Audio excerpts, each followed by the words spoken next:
मित्रों, क्या आप जानते हैं मृत्यु के बाद आत्मा को एक ऐसी आवाज सुनाई देती है जो इतना दर्दनाक होता है जिसे सुनने के बाद शायद आपके भी रोंगटे खड़े हो जाएं।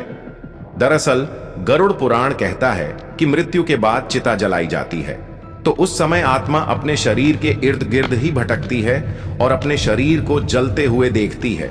लेकिन तभी आत्मा को अचानक दूर से आ रहे यमदूत की आहट सुनाई देती है, जिसमें चीखने, चिल्लाने और लोहे की जंजीर घसीटने की आवाज आती है, जिससे आत्मा बहुत ज्यादा डर जाती है और अपने परिवारजनों से मदद मांगती है।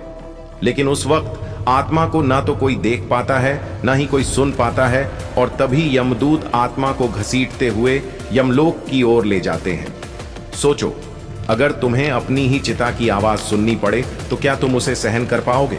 भगवान श्री हरि विष्णु के लिए वीडियो को लाइक, सब्सक्राइब जरूर करें।